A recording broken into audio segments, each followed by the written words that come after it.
Mako chitsauko chokutanga. Kutanga kwevhangeri raJesu Kristu mwanakomana waMwari kwakanyorwa muna Isaya muprofita kuchinzi, ndichatuma nhume yangu mberi kwako, uyo achagadzirira nzira yako. Inzwi rounodana murenje richiti, gadzirirai nzira yaShe, ruramisai migwagwa yake. Uye saizvozvo Johani akauya achibhabhatidza murenje uye achiparidza rubhabhatidzo rwokutenda kuti varegererwe zvivi. Nyika yose yeJudhea navanhu vose veJerusarema vakaenda kwaari vachireurura zvivi zvavo. Vakabhabhatidzwa naye murwizi rweJorodhani. Johani aipfeka nguo dzamakushe engamera nebhanhire reganda muchiuno chake, uye aidya mhashu nouchi hwesango. Uye iyi ndiyo yakanga iri mharidzo yake: shure kwangu kuchauya mumwe ane simba kupfuureni, wandisina kufanira kusunungura rukanda rweshangu dzake. Ndinokubhabhatidzai nemvura, asi iye achakubhabhatidzai noMweya Mutsvene. Panguva iyoyo Jesu akauya achibva kuNazareta muGarirea uye akabhabhatidzwa naJohani muJorodhani. Jesu paakanga ava kubuda mumvura, akaona denga richizarurwa uye mweya achiburuka pamusoro pake senjiva. Uye inzwi rakauya richibva kudenga richiti, ndiwe mwanakomana wangu wandinoda, wandinofarira kwazvo. Pakarepo mweya akamutumira kurenje, uye akanga ari kurenje kwamazuva 40 achiedzwa naSatani. Akanga ari pamwe chete nemhuka dzesango, uye vatumwa vakamushandira. Mushure mokunge Johani aiswa mutorongo, Jesu akaenda kuGarirea achiparidza vhangeri raMwari. Akati nguva yasvika, umambo hwaMwari hwaswedera, tendeukai mutende vhangeri.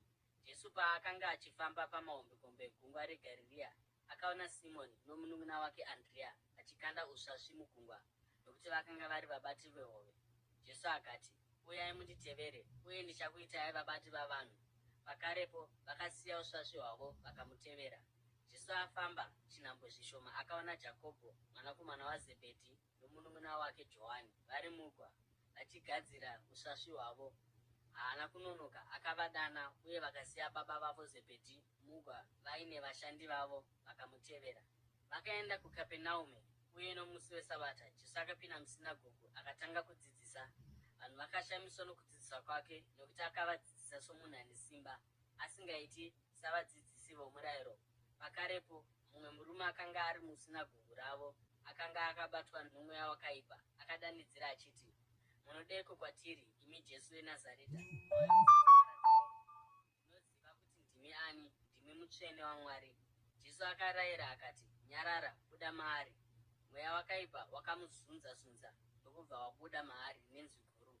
Vanhu vose vakashamiswa kwazvo zvokuti vakabvunzana vachiti, chiiko ichi? Idzidziso itsva ine simba, anorayira kunyange mweya yakaipa uye ichimuteerera.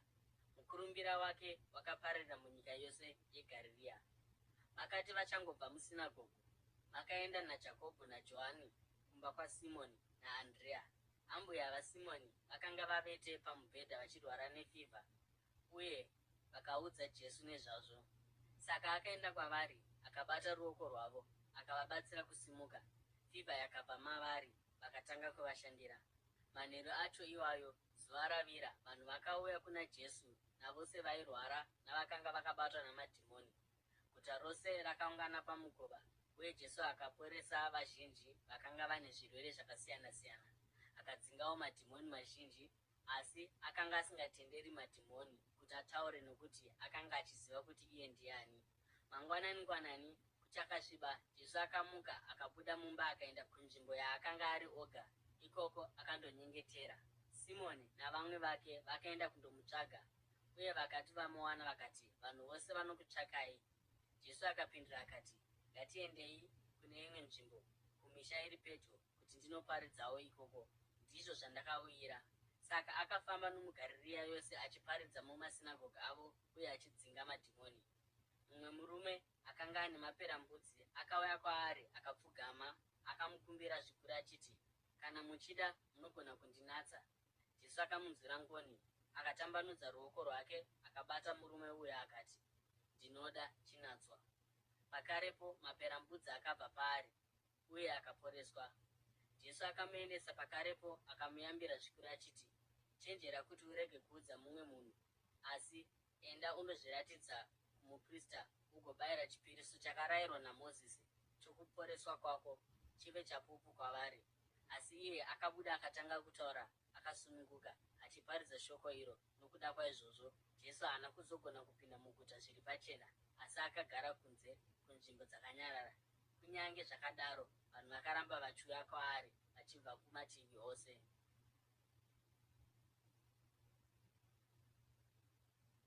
Mako chitsauko chechipiri. Shure kwamazuva mashoma shoma, Jesu akati apindazve muKapenaume, vanhu vakanzwa kuti akanga auya kumusha. Saka vazhinji vakaungana zvokuti mumba makasara musisina nzvimbo, kunyange kunze kwomukova. Uye akaparidza shoko kwavari. Vamwe varume vakasvika vakauya kwaari nomunhu akanga akafa mutezo akatakurwa navarume 4. Sezvo vakanga vasingagoni kusvika naye kuna Jesu nokuda kwokuwanda kwavanhu, vakazarura denga reimba pamusoro paJesu uye vakati variputsa, vakaburitsa nhoo pakanga pavete uya munhu akanga akafa mutezo. Jesu akati aona kutenda kwavo akati kuno uya akanga akafa mutezo, "Mwanakomana, zvivi zvako zvaregererwa." Zvino vamwe vadzidzisi vomurayiro vakanga vagere ipapo vakafunga mumwoyo yavo vachiti, "Munhu uyu anotaura sei achidaro? Ari kumhura Mwari. Ndianiko anoregerera zvivi asi Mwari oga?" Pakarepo Jesu akazviziva mumweya wake kuti ndizvo zvavakanga vachifunga mumwoyo yavo, uye akati kwavari, "Seiko muchifunga zvinhu izvi? Ndezvipiko zvakareruka kuti kuno akafa mutezo, zvivi zvako zvaregererwa, kana kuti simuka, tora nhoo yako ufambe? Asi kuti muzive kuti Mwanakomana womunhu ane simba panyika rokuregerera zvivi." Akati kuna akanga akafa mutezo, "Ndinoti kwauri, musimuka, tora nhoo yako uende kumba." Akasimuka kubva panhoo yake, akatora nhoo yake, akafamba akabuda, vose vachizviona. Izvi zvakashamisa vanhu vose, uye vakarumbidza Mwari vachiti, "Hatina kumboona chinhu chakadai." Ipapo Jesu akabudazve akaenda kugungwa. Vanhu vazhinji vakauya kwaari uye akatanga kuvadzidzisa. Paaifamba achitevedza gungwa, akaona Revhi, mwanakomana waArifiasi, agere paitererwa mutero. Jesu akati kwaari, "Nditevere." Ipapo Revhi akasimuka akamutevera. Jesu paakanga achidya kudya kwamanheru pamba paRevhi, vateresi vazhinji navatadzi vakanga vachidya naye navadzidzi vake, nokuti kwaiva navazhinji vaimutevera. Vadzidzisi vomurayiro, ivo vaFarisi, vakati vachimuona achidya navatadzi navateresi, vakabvunza vadzidzi vake vakati, "Seiko achidya navateresi navatadzi?" Anzwa izvozvo, Jesu akati kwavari, "Vasingarwari havatsvaki chiremba, asi vanorwara. Handina kuuya kuzodana vakarurama, asi vatadzi." Zvino vadzidzi vaJohani navaFarisi vakanga vachitsanya. Vamwe vanhu vakauya vakabvunza Jesu vakati, "Sei vadzidzi vaJohani navadzidzi vavaFarisi vachitsanya, asi venyu vasingatsanyi?" Jesu akapindura akati, "Shamwari dzechikomba dzingatsanya seiko iye achinavo? Havangadaro kana iye achinavo. Asi nguva ichasvika ichabviswa chikomba kwavari, uye pazuva iroro vachatsanya. Hakuna munhu anoisa chigamba chitsva panguo tsaru. Kana akadaro, chigamba chitsva chichabvarura chitsaru, zvoita kuti buri racho rinyanye kukura. Uye hakuna munhu anodira waini itsva muhombodo dzamatehwe tsaru. Kana akaita izvozvo, waini ichaputitsa matehwe, uye zvose waini nedehwe rewaini zvichaparara. Kwete, anodira waini itsva muhombodo itsva. Mumwe musi weSabata, Jesu akanga achipfuura nomuminda yezviyo, uye vadzidzi vake vakanga vachifamba naye vakatanga kutanha ngura dzezviyo. VaFarisi vakati kwaari, "Tarirai, seiko vachiita zvisingatenderwi nomusi weSabata?" Akapindura akati, "Hamuna kumboverenga here zvakaitwa naDhavhidhi navamwe vake pavakanga vashayiwa zvokudya uye vonzwa nzara? Mumazuva aAbhiatari muprista mukuru, akapinda mumba maMwari akadya chingwa chakatsaurwa, chinongotenderwa kudyiwa navaprista chete, uye akapawo vamwe vaaiva navo." Ipapo akati kwavari, "Sabata rakaitirwa munhu, munhu haana kuitirwa Sabata. Saka Mwanakomana womunhu ndiye Ishe, kunyange weSabata."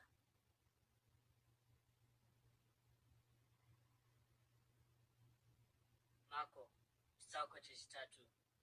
Pane imwe nguva akapinda musinagoge, uye imomo makanga mune murume akanga ane ruoko rwakanga rwakakokonyara.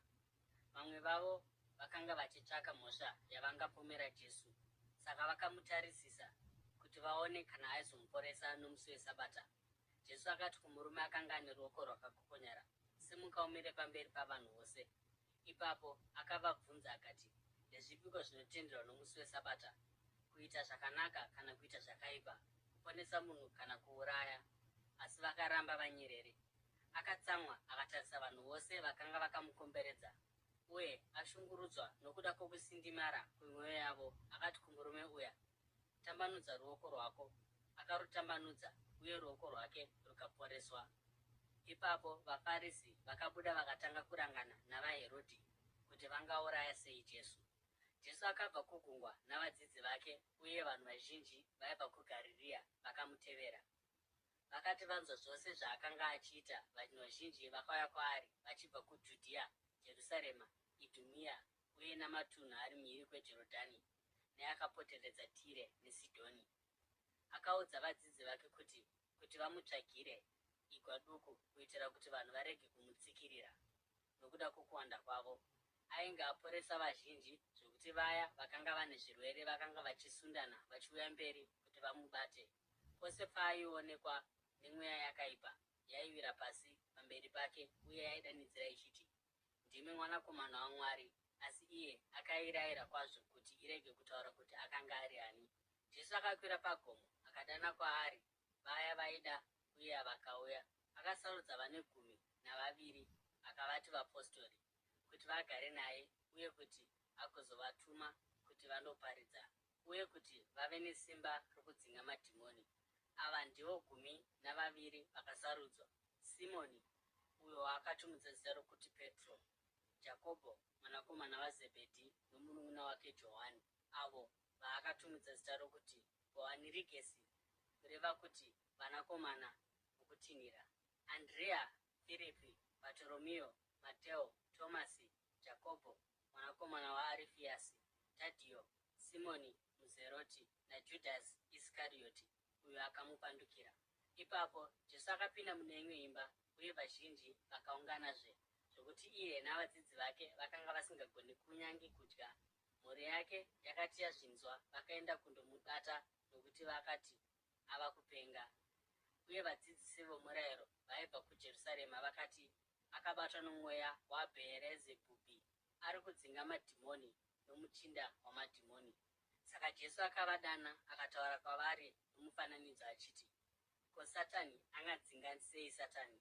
Kana umambo uchizvipesanisa, umambo ihwohwo haungagoni kumira. Kana imba ichizvipesanisa, imba iyoyo haigoni kumira. Uye kana Satani achizvipikisa pachake uye achizvipesanisa, haangagoni kumira. Kuguma kwake kwasvika.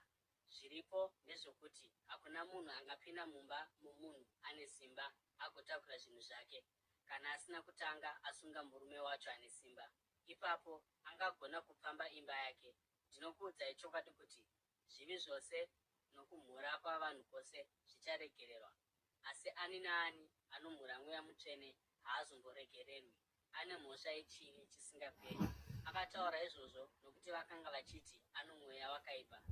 Ipapo mai vaJesu navanun'una vake vakauya, vakatuma munhu kundomudana, ivo vamire panze. Vazhinji vakanga vagere vakamukomberedza, uye vakati kwaari, mai venyu navanun'una venyu vari kukutsvakai panze. Iye akati, vana mai vangu navanun'una vangu ndivanaaniko? Ipapo akatarisa kuna avo vakanga vagere vakaita denderedzwa vakamupoteredza akati, ava ndivo mai vangu navanun'una vangu. Ani naani anoita kuda kwaMwari ndiye munun'una wangu nehanzvadzi uye namai vangu.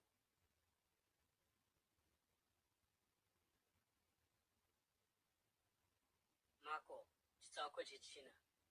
Jesu akatanga kudzidzisazve ari pagungwa. Vanhu vakanga vakaungana vakamukomberedza vari vazhinji zhinji, zvokuti akabva apinda mugwa akagara mariri ari mugungwa, asi vanhu vose vari kumahombekombe. Akavadzidzisa zvinhu zvizhinji nemifananidzo, uye mukudzidzisa kwake akati, teererai, murimi akabuda kundokusha mbeu yake. Paakanga achikusha mbeu, dzimwe dzakawira munzira, uye shiri dzakasvika dzikadzidya. Dzimwe dzakawira murukangarabwe madzisina kuwana ivhu rakawanda. Dzakakurumidza kumera nokuti ivhu rakanga riri rishoma, asi zuva rakati rabuda, mbeu dzakapiswa nezuva uye dzikaoma nokuti dzakanga dzisina midzi. dzimwe dzakawira pakati peminzwa, minzwa ikakura ikavhunga mbeu, nokudaro hadzina kubereka zvibereko. Uye dzimwe dzakawira pavhu rakanaka, dzakamera dzikakura uye dzikabereka kakapetwa 30, 60 kana kunyange 100. Ipapo Jesu akati, ane nzeve dzokunzwa ngaanzwe. Paakanga ava oga, vane 12 uye navamwe vakanga vakamukomberedza vakamubvunza pamusoro pomufananidzo uyu. Akati kwavari, chakavadzika choumambo hwaMwari chakapiwa kwamuri, asi kuno avo vari kunze zvinhu zvose zvinotaurwa nemifananidzo, kuitira kuti zvimwe vangaramba vachiona asi varege kuonesesa, uye vachinzwa asi varege kunzwisisa, kana kuti vangatendeuka uye vakaregererwa. Ipapo Jesu akati kwavari, hamunzwisisi mufananidzo uyu here? Munganzwisisa seiko mufananidzo upi zvawo? Murimi anokusha shoko. Vamwe vanhu vakaita setsanga yakawira munzira munokushwa shoko. Pavanongorinzwa, Satani anouya otora shoko rakakushwa mukati mavo. Vamwe vakaita setsanga yakawira parukangarabwe. Vanonzwa shoko uye nokukurumidza vorigamuchira nomufaro. Asi sezvo vasina midzi, vanongotsungirira kwenguva pfupi.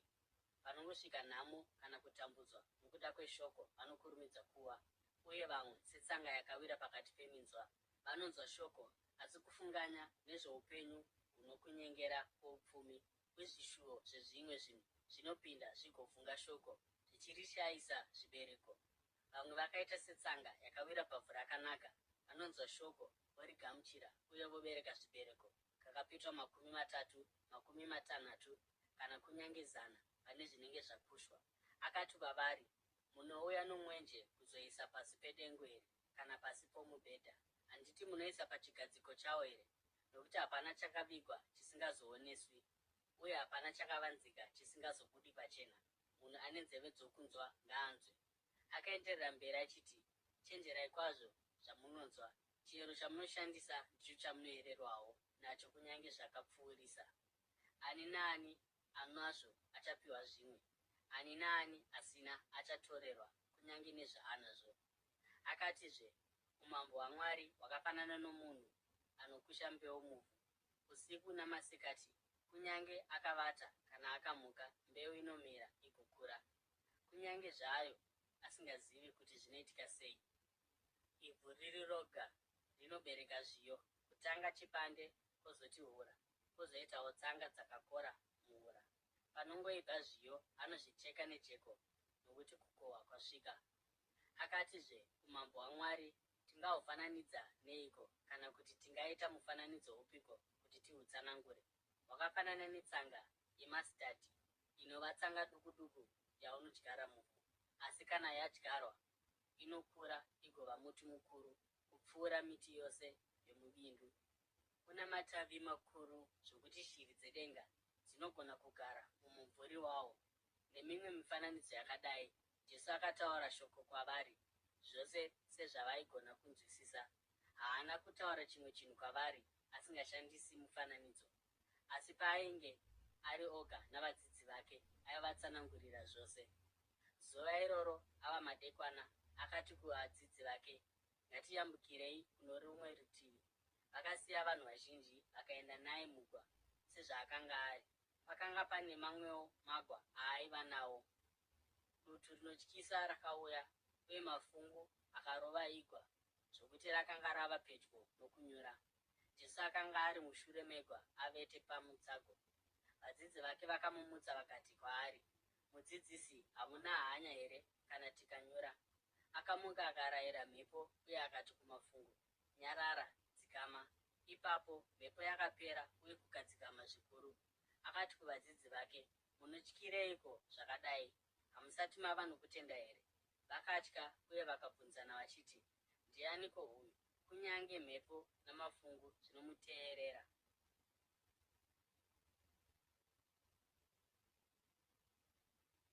Mako, chitsauko 5.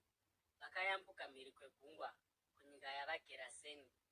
Jesu akati abuda mugwa, mumwe murume akanga ano mweya wakaipa akauya achibva kumakuva kuti azosangana naye.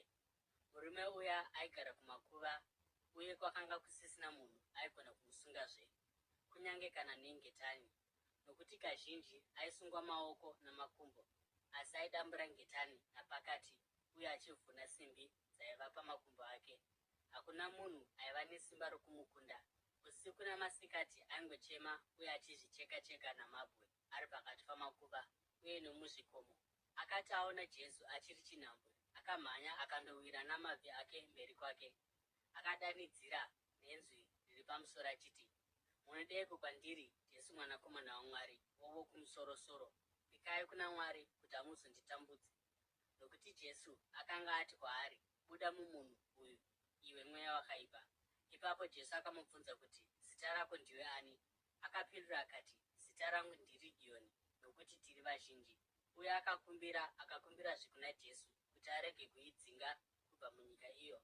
Boka guru renguruve raifura riri pazvikomo zvaiva pedyo nenzvimbo iyi. Madhimoni akakumbirisa kuna Jesu akati, "Titumei henyu pakati penguruve, titenderei henyu kuti tinopinda madziri." Akaatendera, uye mweya yakaipa yakabuda ikaenda ikandopinda munguruve. Boka rinenge zviuru zviviri pakuwanda rakamhanya richiburukira kumawere rikapinda mugungwa uye rikanyuramo. Vaya vakanga vachifudza nguruve vakatiza vakandozivisa izvi muguta nomumaruwa, uye vanhu vakabuda kuti vandoona zvakanga zvaitika. Vakati vasvika kuna Jesu, vakaona murume uya akanga akabatwa nerigioni ramadhimoni agere ipapo, akapfeka uye ava munhu kwaye, uye vakatya. Vaya vakanga vazviona vakavaudza zvakanga zvaitika kumunhu akanga ambobatwa namadhimoni, uye vakataura nezvenguruvewo. Ipapo vanhu vakatanga kukumbira Jesu kuti abve munyika yavo. Jesu paakanga opinda mugwa, munhu akanga akabatwa namadhimoni akakumbira zvikuru kuti aende naye. Jesu haana kumutendera, asi akati kwaari, "Chienda kumba kumhuri yako undovaudza zvawaitirwa naShe, uye kuti akunzwira ngoni sei." Saka murume uyu akabva akaenda uye akatanga kutaura muDhekapori zvinhu zvikuru zvaakanga aitirwa naJesu, uye vanhu vose vakashamiswa. Jesu akati ayambukazve mhiri negwa kuno rumwe rutivi rwegungwa, vazhinji vakaungana vakamukomberedza paakanga ari pagungwa. Ipapo mumwe wavabati vomusinagoge ainzi Jairosi akasvikapo. Paakaona Jesu, akawira patsoka dzake uye akamukumbirisa zvikuru achiti, "Mwanasikana wangu mudiki ava kufa. Ndapota uyai muise maoko enyu pamusoro pake kuti agoporeswa uye ararame." Saka Jesu akaenda naye. Vazhinji vakatevera vachimanikidzirana. Uye pakanga pano mukadzi aiva nechirwere chokubuda ropa kwamakore 12. Akanga atambudzika zvikuru uye achirapwa navana chiremba vazhinji, uye akanga apedza zvose zvaaiva nazvo. Asi pachinzvimbo chokuva nani akatonyanyisa kurwara. Akati anzwa nezvaJesu, akauya mushure make mukati mavazhinji uye akabata nguo yake, nokuti akati mumwoyo make, "Kana ndikangobata nguo dzake ndichaporeswa." Pakarepo tsime reropa rake rakapwa, uye akanzwa mumuviri wake kuti akanga asunungurwa kubva pakutambudzika kwake. Pakarepo Jesu akanzwa kuti simba rakanga rabuda maari. Akatendeukira kuruzhinji rwavanhu akabvunza achiti, "Ndianiko abata nguo dzangu?" Vadzidzi vake vakati, "Muri kuona vanhu vachikutsimbirirai, zvino moti, 'Ndianiko andibata?'" Asi Jesu akaramba achitarisa kuti aone ndiani akanga aita izvozvo. Ipapo mukadzi, achiziva zvakanga zvaitika kwaari, akauya akawira patsoka dzake uye achidedera nokutya, akamuudza chokwadi chose. Iye akati kwaari, "Mwanasikana, kutenda kwako kwakuporesa. Enda norugare uye usunungurwe pakutambudzika kwako." Jesu achiri kutaura, vamwe varume vakauya vachibva kumba kwaJairosi, mukuru wesinagoge. Akati, "Mwanasikana wenyu afa. Muchanetserei kumudzidzisi?" Asina hanya nezvavakanga vataura, Jesu akati kumukuru wesinagoge, "Usatya, temba bedzi." Haana kutendera mumwe munhu kuti amutevere kunze kwaPetro, Jakobho naJohani, munun'una waJakobho. Vakati vasvika pamba pomukuru wesinagoge, Jesu akanzwa mheremhere, vanhu vachichema nokuungudza zvikuru. Akapinda akati kwavari, "Ko, mheremhere ndeyeiko nokuungudza uku? Mwana haana kufa, asi avete." Asi vakamuseka. Mushure mokunge avabudisa vose panze, akatora baba namai vomwana navadzidzi vaakanga anavo, akapinda makanga muno mwana, akamubata noruoko akati kwaari, tarita kumi, zvichireva kuti, musikana, ndinoti kwauri muka. Pakarepo musikana akasimuka akafamba-famba. Akanga ana makore 12 okuberekwa. Nokuda kwaizvozvo vakashamiswa zvikuru. Akarayira nokurayira kukuru kuti parege kuva nomunhu anoziva nezvazvo, uye akavaudza kuti vamupe zvokudya.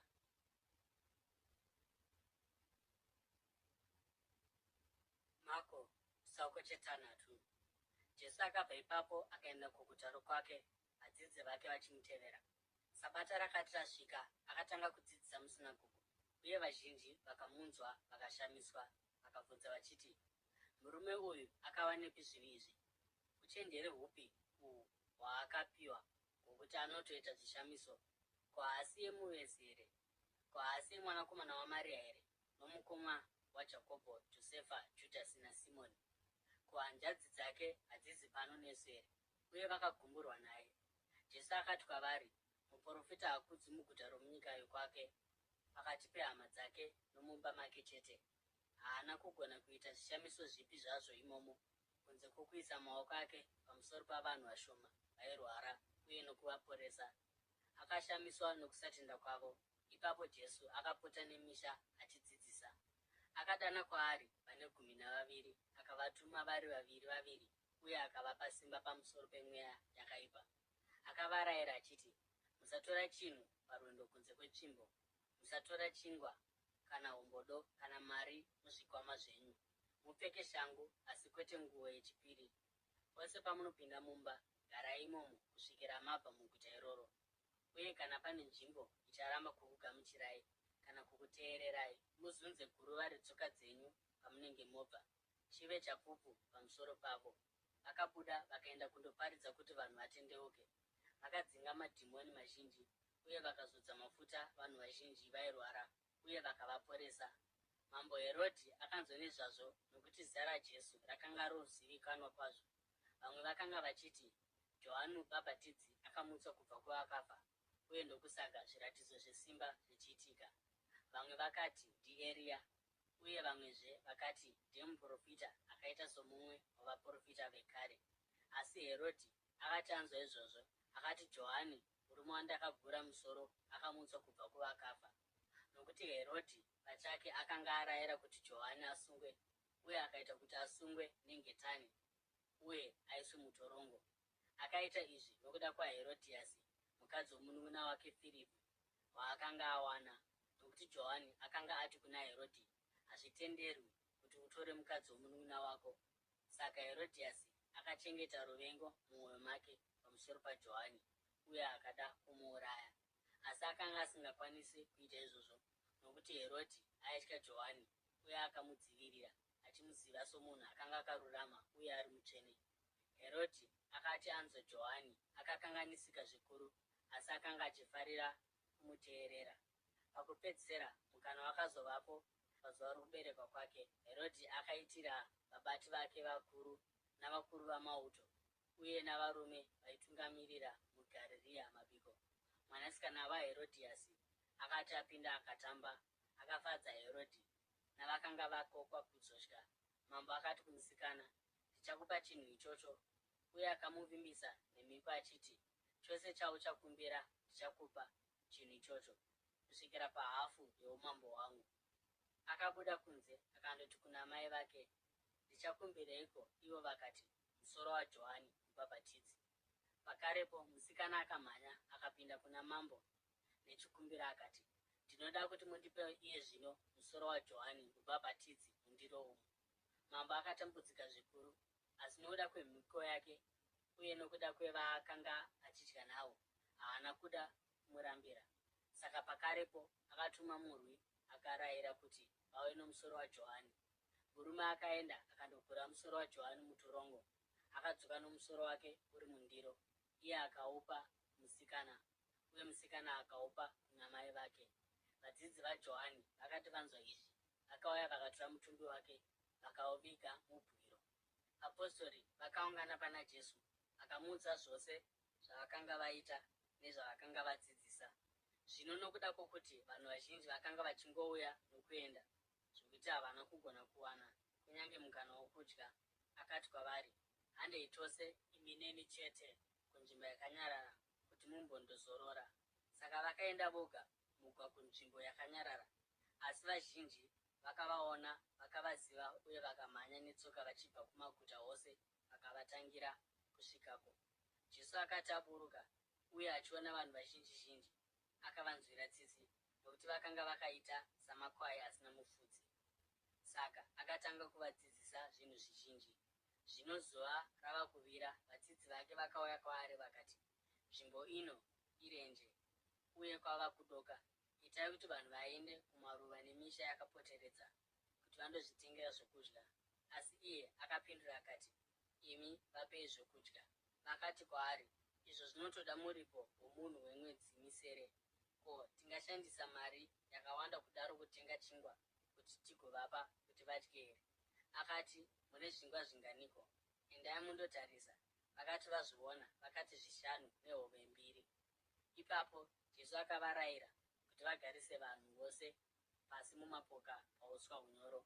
Saka vakagara pasi mumapoka ane 100 uye neane 50. Akatora zvingwa 5 nehove 2 uye akatarisa kudenga. Akavonga, akademura chingwa. Ipapo akazvipa kuvadzidzi vake kuti vazvigadzike pamberi pavanhu. Akagoverawo hove 2 dziya pakati pavo vose. Vose vakadya vakaguta, uye vadzidzi vakadonga zvimedu zvezvingwa nehove zvikazara matengu 12. Varume vakanga vadya vaisvika zviuru 5.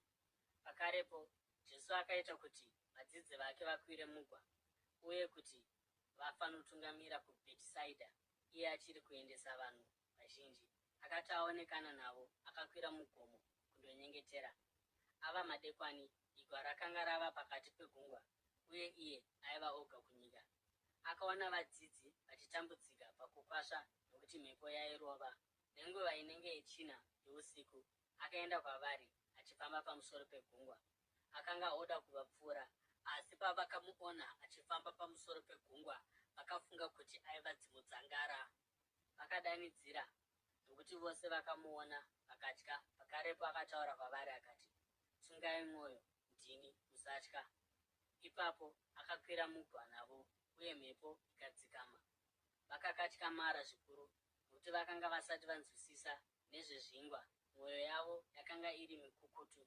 Vakati vayambuka mhiri, vakasvika paGenesareti, vakamisa igwa ipapo. Vakati vachingobuda mugwa, vanhu vakaziva Jesu. Vakamhanya nomunyika iyo yose, vakatakura vanorwara pamabhonde vachienda navo kwavakanga vanzwa kuti ndiko kwaari. Uye pose paakaenda mumisha, mumaguta kana mumaruwa, vakaisa varwere mumisika, vakamukumbira kuti avabvumire kubata kunyange mupendero wejasi rake, uye vose vakamubata vakaporeswa.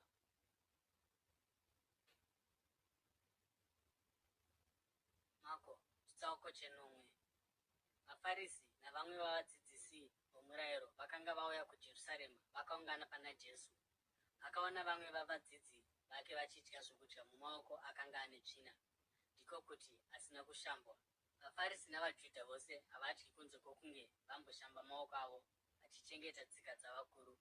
Pavanenge vadzoka kumusika, havadyi kunze kwokunge vashamba, uye vanocherechedza dzimwe tsika zhinji dzakadai sokushambidza mikombe, matende nemidziyo yokurivisa mvura. Saka vaFarisi navadzidzisi vomurayiro vakabvunza Jesu vakati, seiko vadzidzi venyu vachirega kurarama zviri maererano netsika dzavakuru, zvavanodya zvokudya zvavo namaoko ane tsvina? Akapindura akati, Isaya akataura zvakanaka paakaprofita pamusoro penyu, imi vanyengeri, sezvazvakanyorwa zvichinzi, vanhu ava vanondikudza nemiromo yavo, asi mwoyo yavo iri kure neni. Vakandinamata vasina dzidziso dzavo dzinongova mirayiro inodzidziswa navanhu. Makasiya mirayiro yaMwari mukachengetedza tsika dzavanhu. Uye akati kwavari, mune nzira chaiyo yokuisa parutivi nayo mirayiro yaMwari, kuitira kuti mucherechedze tsika dzenyuwo. Nokuti Mozisi akati, kudza baba vako namai vako, uye munhu upi zvake achatuka baba vake kana mai vake anofanira kuurayiwa. Asi imi munoti kana munhu akati kuna baba vake kana mai vake, rubatsiro rupi zvarwo rwamungadaro makagamuchira kubva kwandiri ikobhani, ndiko kuti chipo chakapirwa kuna Mwari, ipapo hamuchamuregi achiitira baba kana mai vake chinhu chipi zvacho. Nokudaro munoparidza shoko raMwari nokuda kwetsika dzenyu dzamakachengeta kusvika zvino, uye munoita zvinhu zvizhinji zvakadaro. Jesu akadana zvikwaari vanhu vazhinji akati kwavari, nditeererei imi mose uye munzwisise izvi. Hakuna chinhu chinobva kunze chinosvibisa munhu nokupinda maari, asi icho chinobuda mumunhu icho chinoita kuti asvibe. Kana munhu ane nzeve dzokunzwa ngaanzwe. Zvino akati abva pavanhu vazhinji uye apinda mumba, vadzidzi vake vakamubvunza pamusoro pomufananidzo uyu. Akati, hamunzwisisi seiko? Hamuoni kuti hakuna chinhu chinopinda mumunhu chichibva kunze chinogona kumusvibisa? Nokuti hazvipindi mumwoyo make asi mudumbu make, uyezve zvichizobuda mumuviri wake. Nokutaura uku Jesu akati zvokudya zvose zvakanaka. Akaenderera mberi achiti, zvinobuda mumunhu ndizvo zvinomusvibisa, nokuti kubva mukati, kubva mumwoyo yavanhu ndimo munobuda mirangariro yakaipa, upombwe, kuba, kuuraya, ufeve, ruchiva noupi, kunyengera, utere, godo, kureva, manyawi noupenzi. Zvakaipa izvozvo zvose zvinobuda kubva mukati uye zvinosvibisa munhu. Jesu akabva panzvimbo iyo akaenda pedyo neTire. Akapinda mumba akasada kuzivikanwa nomunhu, asi akanga asingagoni kuzvivanza. Zvakaitika ndezvokuti paakangonzwa nezvake, mukadzi aiva nomwanasikana akanga akabatwa nomweya wetsvina akauya akawira patsoka dzake. Mukadzi uyu aiva muGiriki, akaberekerwa muFonishia yomuSiria. Akakumbirisa Jesu kuti adzinge dhimoni mumwanasikana wake. Jesu akati kwaari, vana vanofanira kutanga kudya zvavanoda, nokuti hazvina kunaka kutora chingwa chavana uchikandira kumbwa dzavo. Iye akapindura akati, hongu Ishe, asi kunyange imbwa dziri pasi petafura dzinodya zvimedu zvezvokudya zvavana wani. Ipapo akati kwaari, nokuda kwemhinduro yakadai, enda hako, dhimoni rabva pamwanasikana wako. Akadzokera kumba kwake akawana mwana wake avete pamubhedha, uye dhimoni raenda. Ipapo Jesu akabva kunzvimbo yeTire akaenda nokuSidhoni, akaburukira kugungwa reGarirea uye nokudunhu reDhikapori. Ikoko vamwe vanhu vakauya kwaari nomurume akanga ari matsi uye asingagoni kunyatsotaura, uye akamukumbira kwazvo kuti aise ruoko rwake pamusoro pomurume uyu. Akati aenda naye parutivi kure noruzhinji, Jesu akaisa minwe yake munzeve dzake. Ipapo akapira mate akabata rurimi rwomurume uya. Akatarisa kudenga uye nokugomera kukuru akati kwaari, Efata, kureva kuti dziuka. Pakarepo nzeve dzomurume uya dzakadziuka, rurimi rwake rukasunungurwa, uye akatanga kutaura zvakanaka. Jesu akavarayira kuti varege kutaurira kana munhu, asi paakanyanya kuita izvozvo ndipo pavakanyanya kutaura nezvazvo. Vanhu vakashamiswa zvikuru kwazvo. Vakati akaita zvinhu zvose nenzira yakanaka. Anoita kuti kunyange matsi dzinzwe uye nembeveve dzitaure.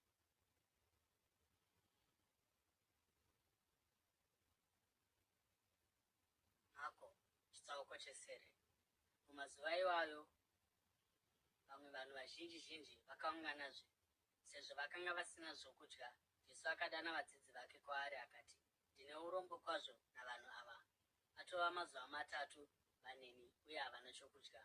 Kana ndikavaendesa vane nzara kumisha yavo, vachaziya vakawira pasi nenzara munzira, nokuti vamwe vavo vakabva kure. Vadzidzi vake vakati, asi munhu angawanepiko murenje muno zvingwa zvavangapiwa vakaguta? Jesu akati kwavari, mune zvingwa zvinganiko? Vakati 9. Akaudza vanhu vazhinji ava kuti vagare pasi. Akati atora zvingwa 9 uye akavonga, akazvimedura akazvipa kuvadzidzi vake kuti vaise pamberi pavanhu, uye vakaita saizvozvo. Vakanga vane hove duku shoma shoma zvakare, uye akavongazve akaudza vadzidzi kuti vadzigovere kuvanhu. Vanhu vakadya uye vakaguta. Shure kwaizvozvo, vadzidzi vakanonga matengu 8 azere nezvimedu. Pakanga pane varume vakangosvika zviuru 4. Uye akati avaendesa, akapinda mugwa navadzidzi vake akaenda kudunhu reDharimanuta. VaFarisi vakasvika ndokutanga kubvunza Jesu kuti vamuudze. Vakamukumbira chiratidzo chaibva kudenga.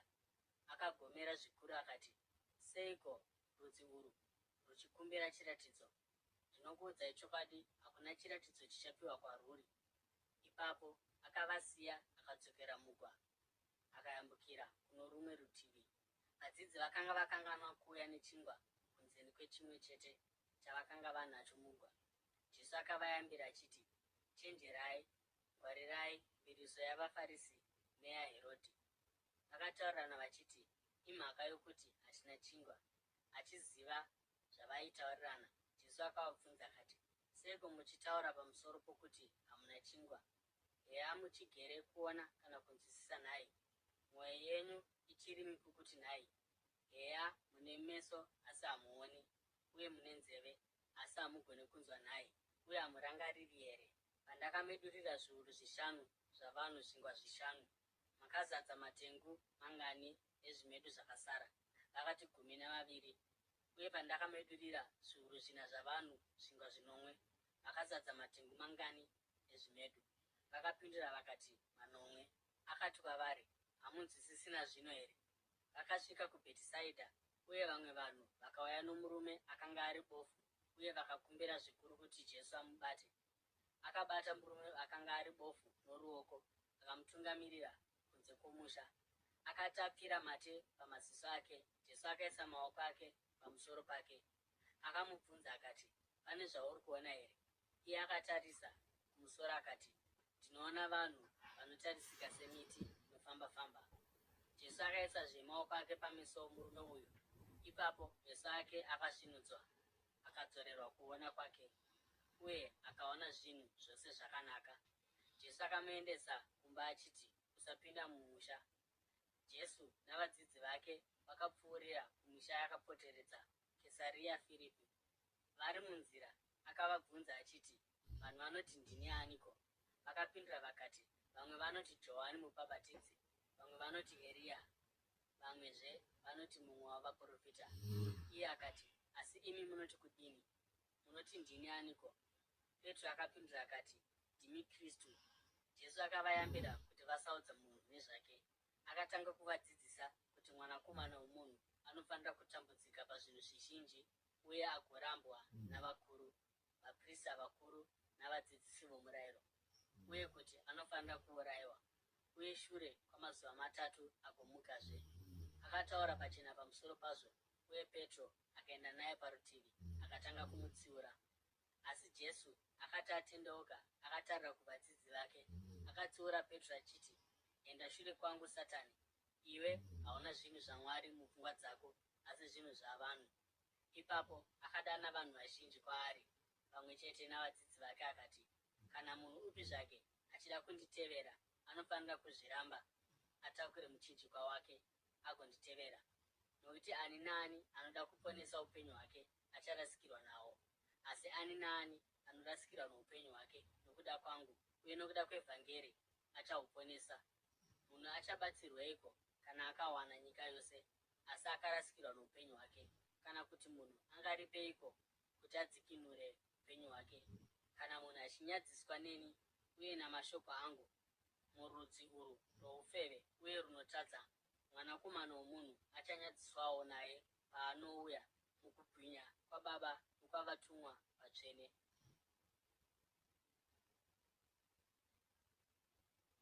Mako chitsauko chepfumbamwe. Uye akati kwavari, ndinokuudzai chokwadi kuti vamwe vamire pano havazoraviri rufu vasati vaona umambo hwaMwari uchisvika nesimba. Shure kwamazuva 3, Jesu akatora Petro, Jakobho naJohani akavatungamirira kugomo refu kwavakanga vari voga. Akashanduka ikoko pamberi pavo, nguo dzake dzakapenya, dzikachena kupfuura zvingacheneswa nomunhu upi zvake munyika muno. Uye ipapo akaonekwa pamberi pavo Eria naMozisi, uye vakanga vachitaurirana naJesu. Petro akati kuna Jesu, Rabhi, zvakanaka kuti isu tigare pano. Ngativakei matumba 3, rimwe renyu, rimwe raMozisi, uye rimwe raEria. Akashaya zvokutaura, nokuti vakanga votya zvikuru. Ipapo gore rakaonekwa rikavafukidza, uye inzwi rakabuda mugore rikati, uyu ndiye mwanakomana wangu wandinoda, munzwei. Pakarepo vakatarisa kwose kwose, uye havana kuzoona munhu aripo navo kunze kwaJesu. Pavakanga vava kuburuka mugomo, Jesu akavarayira kuti varege kutaurira kana munhu upi zvake zvavakanga vaona kusvikira mwanakomana womunhu amuka kubva kuvakafa. Vakachengeta shoko iri pakati pavo, vachikurukurirana pamusoro pokuti kumuka kwavakafa kunorevei. Uye vakamubvunza vakati, seiko vadzidzisi vomurayiro vachiti Eria anofanira kutanga kuuya? Jesu akapindura akati, kutaura chokwadi, Eria anofanira kutanga kuuya uye agovandudza zvinhu zvose. Zvino kwakanyorerwei kuchinzi mwanakomana womunhu anofanira kutambudzika zvikuru uye agorambwa? Asi ndinoti kwamuri, Eria akauya, uye vakaita kwaari zvinhu zvose zvavaida, sezvazvakanyorwa pamusoro pake. Vakati vasvika kuna vamwe vadzidzi, vakaona vanhu vazhinji zhinji vakavakomberedza, uye vadzidzisi vomurayiro vachiita nharo navo. Vanhu vose pavakangoona Jesu vakashamiswa zvikuru uye vakamhanya kundomukwazisa. Akati, muri kuvabvunzeiko? Mumwe murume aiva pakati pavanhu vazhinji akapindura akati, mudzidzisi, ndauya kwamuri nomwanakomana wangu akabatwa nomweya wakamupa umberere. Pose pose paunomubata unomukanda pasi, anopupuma furo pamuromo, orumanisa meno ake uye anobva aoma. Ndakumbira vadzidzi venyu kuti vaudzinge, asi havana kugona kuzviita. Jesu akati, haiwa rudzi rusingatendi, ndichagara nemi kusvikira riniko? Ndichakuitirai mwoyo murefu kusvikira riniko? Uyai nomukomana kwandiri. Saka vakauya naye. Mweya wakati uchiona Jesu, pakarepo wakawirisa mukomana pasi ukamubvundisa. Akawira pasi akaumburuka achipupuma furo pamuromo.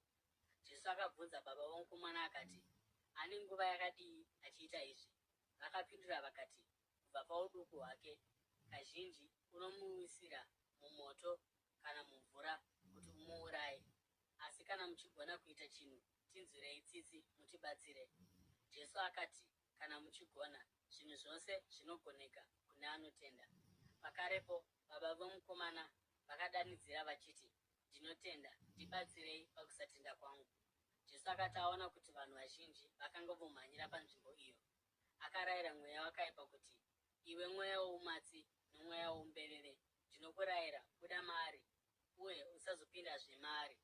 Mweya wakadanidzira ukamubvundisa zvikuru uye ukabuda. Mukomana akaita sokunge chitunha zvokuti vazhinji vakati afa. Asi Jesu akamubata noruoko akamumisa netsoka dzake uye akakwanisa kumira. Mushure mokunge Jesu apinda mumba, vadzidzi vake vakamubvunza vari voga vachiti, seiko isu takakonewa kuudzinga? Akapindura achiti, rudzi urwu runongobva chete nokunyengetera nokutsanya. Vakabva panzvimbo iyoyo vakapfuura nomuGarirea. Jesu akanga asingadi kuti zvizivikanwe nomunhu kuti vaiva kupi, nokuti akanga achidzidzisa vadzidzi vake. Akati kwavari, mwanakomana womunhu achazopandukirwa achiiswa mumaoko avanhu vachamuuraya, uye shure kwamazuva 3 achamuka. Asi havana kunzwisisa zvaakanga achireva, uye vakanga vachitya kumubvunza pamusoro pazvo. Vakasvika kuKapenaume. Paakanga ari mumba, akavabvunza akati, manga muchikakavadzana pamusoro peiko munzira? Asi vakanyarara, nokuti vakanga vakakavadzana vari munzira pamusoro pokuti mukuru ndiani. Agara pasi, Jesu akadana vane 12 akati, kana munhu achida kuva wokutanga, anofanira kuva iye wokupedzisira uye muranda wavose. Akatora mwana muduku akamisa pakati pavo, akamubata mumaoko ake akati kwavari, ani naani anogamuchira mumwe wavaduku ava muzita rangu anogamuchira ini, uye ani naani anondigamuchira haagamuchire ini asi iye akandituma. Johani akati, mudzidzisi, taona munhu achidzinga madhimoni muzita renyu, tikamudzivisa nokuti anga asiri mumwe wedu. Jesu akati, musamudzivisa. Hakuna munhu anoita chishamiso muzita rangu angazotaura zvakaipa pamusoro pangu mushure maizvozvo, nokuti ani naani asingarwisani nesu ndowedu. Ndinokuudzai chokwadi, ani naani anokupai mukombe wemvura muzita rangu nokuda kwokuti muri vaKristu, zvirokwazvo haangazorasikirwi nomubayiro wake. Uye kana ani naani akaita kuti mumwe wavaduku ava vanotenda kwandiri atadze, zvingava nani kwaari kuti akandwe mugungwa rakasungirirwa guyo guru mumutsipa make. Kana ruoko rwako ruchikuita kuti utadze rugure, zviri nani kwauri kuti upinde muupenyu uri chirema pano kuti upinde mugehena namaoko maviri, uko kune moto usingadzimwi, umo musingafi honye dzavo, uye moto usingadzimwi. Uye kana rutsoka rwako ruchiita kuti utadze rugure, zviri nani kwauri kupinda muupenyu uri chirema pano kupinda mugehena namakumbo maviri, umo musingafi honye dzavo, uye moto usingadzimwi. Uye kana ziso rako richiita kuti utadze ribvise, zviri nani kwauri kuti upinde muumambo hwaMwari neziso rimwe chete pano kuti uve namaziso maviri, uye ugokandwa kugehena, uko kusingafi honye dzavo, uye moto wacho usingadzimwi. Munhu wose acharungwa nomoto. Munyu wakanaka, asi kana warasa kuvava kwawo, mungauite kuti urongezve here? Ivai nomunyu mukati menyu, uye muve norugare pakati penyu.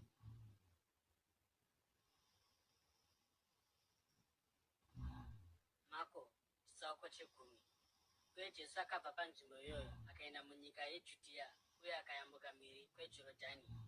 Vanhu vazhinji vakauyazve kwaari, uye sezvayakanga iri tsika yake akavadzidzisa. Vamwe vaFarisi vakauya vakamuedza nokumubvunza vachiti, zvinotenderwa here kuti munhu arambe mukadzi wake? Iye akati, Mozisi akakurayirai kuti kudiniko? Ivo vakati, Mozisi akatendera murume kuti anyore tsamba yokumuramba uye agomuendesa. Jesu akapindura akati, nokuti mwoyo yenyu yakanga iri mikukutu, Mozisi akakunyorerai murayiro uyu. Asi kubvira kumavambo okusikwa kwezvinhu, Mwari akavaita murume nomukadzi. Nokuda kwaizvozvo, murume achasiya baba vake namai vake, uye agonamatira kumukadzi wake, uye vaviri ava vachava nyama imwe. Saka havachisiri vaviri, asi nyama imwe. Naizvozvo, izvo zvabatanidzwa naMwari, munhu ngaarege kuzviparadzanisa. Vakati vapindazve mumba, vadzidzi vakabvunza Jesu pamusoro paizvozvi, uye akapindura akati, ani naani anoramba mukadzi wake uye akawana mumwe mukadzi ava kuita upombwe naye. Uye kana iye akarambawo murume wake uye akawanikwa nomumwe murume, anoita upombwe naye. Vanhu vakanga vachiuya navana vaduku kuna Jesu kuti avabate, asi vadzidzi vakavatsiura. Jesu paakazviona akatsamwa akati kwavari, regai vana vaduku vauye kwandiri, uye musavadzivisa, nokuti umambo hwaMwari ndohwavakadai. Ndinokuudzai chokwadi, ani naani asingagamuchiri umambo hwaMwari somwana muduku haangatongopindi mahuri.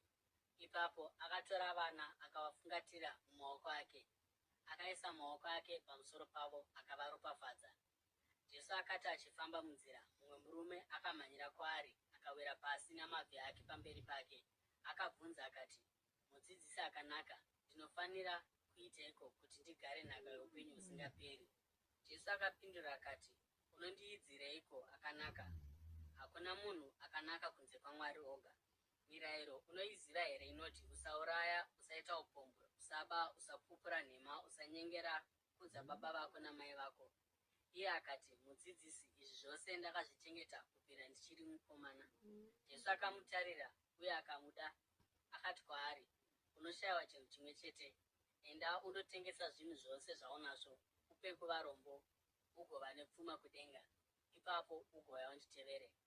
Anzwa izvi akasuwa kwazvo, akaenda akasuwa nokuti akanga ane pfuma zhinji. Jesu akatarira ndokuti kuvadzidzi vake, zvakaoma sei kuti mupfumi apinde muumambo hwaMwari. Vadzidzi vakashamiswa namashoko ake, asi Jesu akatizve, vana, zvakaoma sei kupinda muumambo hwaMwari. Zviri nyore kuti ngamera ipinde napaburi retsono pano kuti mupfumi apinde muumambo hwaMwari. Vadzidzi vakanyanya kushamiswa, uye vakati pakati pavo, zvino ndianiko angaponeswa? Jesu akatarisa kwavari akati, kumunhu hazvigoneki, asi kwete naMwari. Zvinhu zvose zvinogoneka kuna Mwari. Petro akati kwaari, isu takasiya zvinhu zvose kuti tikuteverei. Jesu akapindura akati, ndinokuudzai chokwadi, hakuna munhu akasiya musha kana vanun'una kana hanzvadzi kana mai kana baba kana vana kana minda nokuda kwangu uye nokuda kwevhangeri, achakonewa kugamuchira zvakawanda kakapetwa kazana munguva ino: misha, vanun'una, hanzvadzi, vanamai, vana neminda, uye pamwe chete naizvozvo kutambudzika, uye panguva inouya upenyu usingaperi. Asi vazhinji vanova vokutanga ndivo vachava vokupedzisira, uye vokupedzisira vachava vokutanga. Vakanga vari munzira vachikwidza kuenda kuJerusarema, Jesu achivatungamirira, uye vadzidzi vakakatyamara. Asi vaya vakanga vachitevera vakanga vachitya. Akatorazve vane 12 vari voga, uye akavaudza zvaizoitika kwaari. Akati, tiri kuenda kuJerusarema, uye Mwanakomana woMunhu achapandukirwa agoiswa kuvaprista vakuru navadzidzisi vomurayiro. Vachamutongera rufu, uye vachamuisa mumaoko avahedheni, avo vachamuseka uye vagomupfira mate. Vachamurova uye vagomuuraya. Shure kwamazuva 3 achamuka. Ipapo Jakobho naJohani, vanakomana vaZebhedhi, vakauya kwaari vakati, Mudzidzisi, tinoda kuti mutiitire zvose zvose zvatinokumbira. Akavabvunza akati, munoda kuti ndikuitireiko? Vakapindura vakati, tiitenderei kuti mumwe wedu agare kuruoko rwenyu rworudyi, uye mumwe kuruboshwe rwenyu mukubwinya kwenyu. Asi akati, hamuzivi zvamunokumbira. Mungagona here kunwa mukombe wandinonwa, kana kubhabhatidzwa norubhabhatidzo rwandinobhabhatidzwa narwo? Vakapindura vakati, tinogona. Jesu akati, muchanwa mukombe wandinonwa, uye muchabhabhatidzwa norubhabhatidzo rwandinobhabhatidzwa narwo. Asi zvokugara kuruoko rwangu rworudyi kana kuruboshwe handisini ndinozvipa. Nzvimbo idzi ndedzavaya vakadzigadzirirwa. Vane 10 vakati vanzwa izvi, vakatsamwira Jakobho naJohani. Jesu akavadana pamwe chete akati, munoziva kuti vaya vanonzi vatongi navahedheni vanotonga pamusoro pavo, uye vabati vavo vakuru vanoshandisa simba pamusoro pavo. Hazvina kudaro pakati penyu. Pachinzvimbo chaizvozvo, ani naani anoda kuva mukuru pakati penyu anofanira kuva muranda wenyu, uye ani naani anoda kuva wokutanga anofanira kuva nhapwa yavose. Nokuti kunyange Mwanakomana woMunhu haana kuuya kuzoshumirwa, asi kuzoshumira, uye nokupa upenyu hwake kuti huve rudzikinuro rwavazhinji. Ipapo vakasvika kuJeriko, Jesu navadzidzi vake pamwe chete navanhu vazhinji. Vakati vobuda muguta, Bhatimeo, murume akanga ari bofu, ndiye mwanakomana waTimeo, akanga agere parutivi penzira achipemha. Paakanzwa kuti akanga ari Jesu weNazareta, akatanga kudanidzira achiti, Mwanakomana waDhavhidhi, ndinzwirei ngoni. Vazhinji vakamutsiura uye vakamutaurira kuti anyarare, asi akanyanyisa kudanidzira achiti, Mwanakomana waDhavhidhi, ndinzwirei ngoni. Jesu akamira akati, mudanei. Saka vakadana murume uya bofu vakati, tsunga mwoyo, simuka, anokudana. Akakanda jasi rake parutivi, akakwakuka, akauya kuna Jesu. Jesu akamubvunza akati, unoda kuti ndikuitirei? Murume uya bofu akati, Rabhi, ndinoda kuona. Jesu akati, enda hako, kutenda kwako kwakuporesa. Pakarepo meso ake akasvinudzwa, uye akatevera Jesu munzira.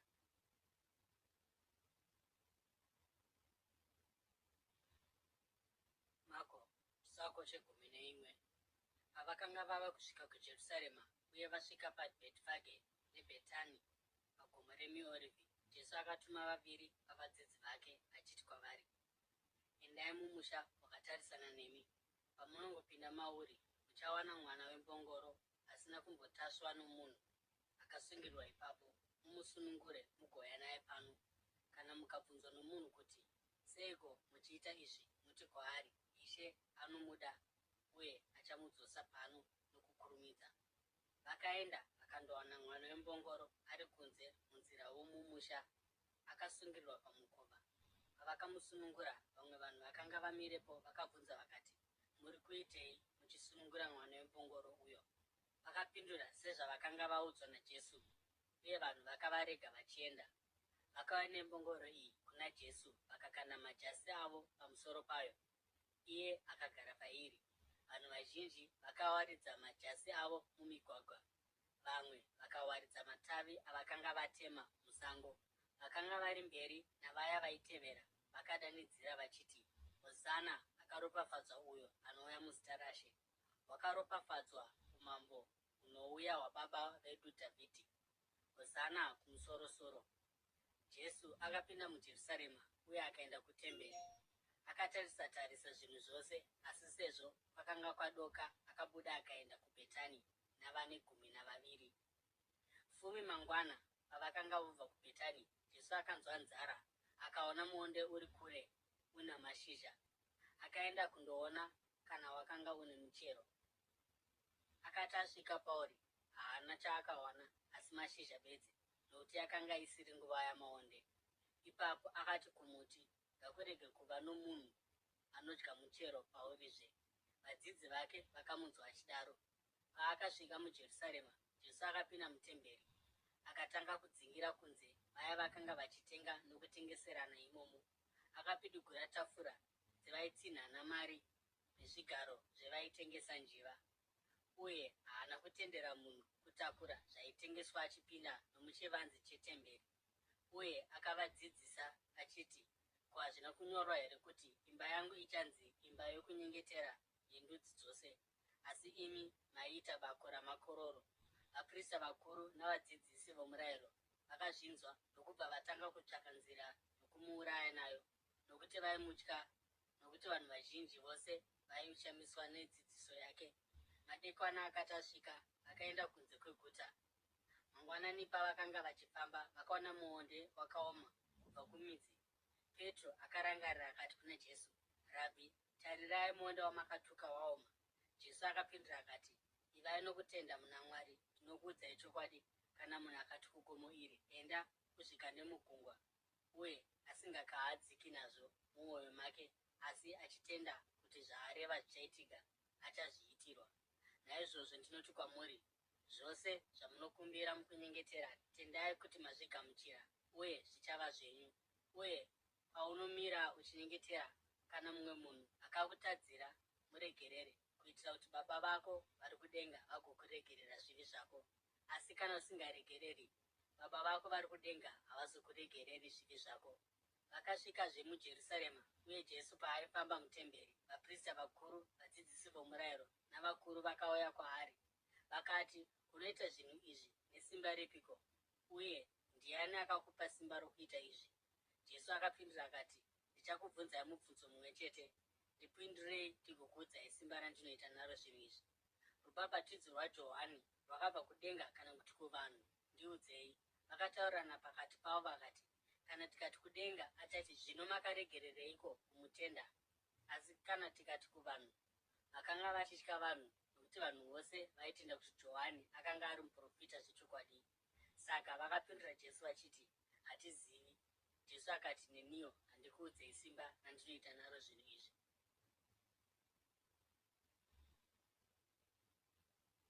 Mako chitsauko 12. Zvino akatanga kutaura navo nemifananidzo achiti, mumwe murume akasima munda wemizambiringa, akaukomberedza noruzhowa, akachera gomba rechisviniro chewaini, uye akavaka shongwe yokurinda. Ipapo akauchengetesa kuvarimi, akaenda parwendo. Pakukohwa akatuma muranda kumuchengeti womunda kuti andotora kwavari mimwe michero yomunda wemizambiringa. Asi vakamubata, vakamurova, vakamudzosa asina chinhu. Ipapo akatuma mumwe muranda. Vakarova murume uyu mumusoro, vakamunyadzisa zvikuru. Akapamhazve kutuma mumwe, uye uyo vakamuuraya. Akatuma vamwe vazhinji, vamwe vavo vakavarova, vamwe vakavauraya.